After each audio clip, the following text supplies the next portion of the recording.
So before we get off, because there are some particular aspects of the game against Penn State and particular players I'd like to hit on, but we kind of hit on the Ohio State narrative.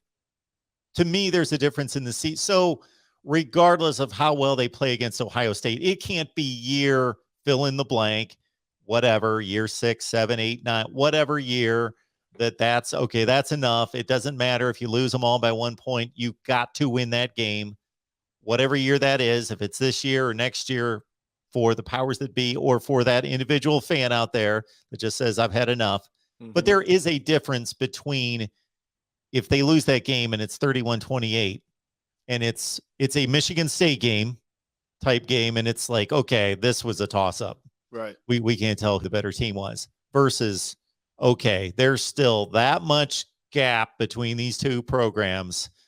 Therefore, he may need to go because he hasn't closed that gap. Here's my thing. Honestly, I think either way, I think he's still back next year, because I think you're 10-2, and I think that's pretty damn good.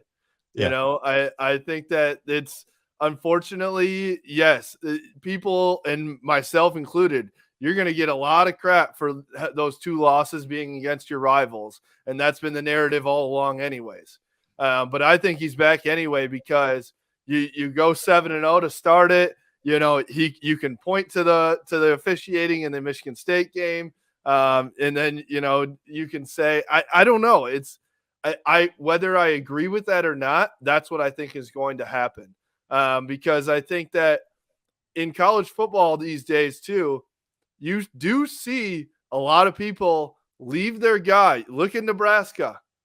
They left their 9-4 Bo Pelini, and they've won, like, I can't even remember what it is now, but they've barely won any game since, right? And so there, you look at Texas. What did Texas just do? Since they've lost, you know, since they parted ways with Mac Brown, it has not been good. And so I think that there are a lot of fans that are fed up with Michigan not being able to get over that hump.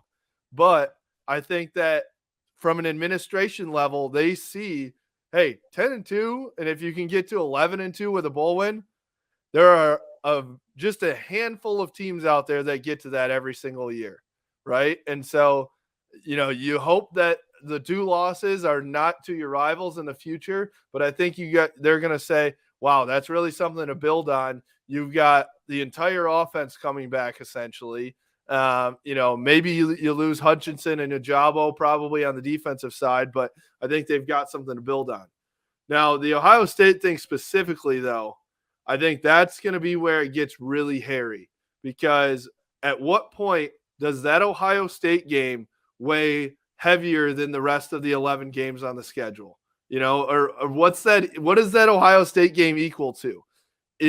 Does the 10 wins matter, or 11 wins matter, if you lose that one game on the schedule every single year?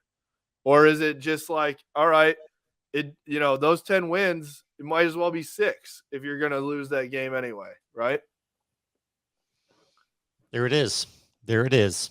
I know that I've seen a number of polls, at least from the Ohio State perspective, which still fascinates me after all these years of dominance, that they're still obsessed with Michigan, that it's more important to beat Michigan than fill in the blank, win a national championship, win a Big Ten championship. There are a number of things that have been offered in polls that still show that there's a healthy amount of the fan base that still considers beating Michigan more important than anything.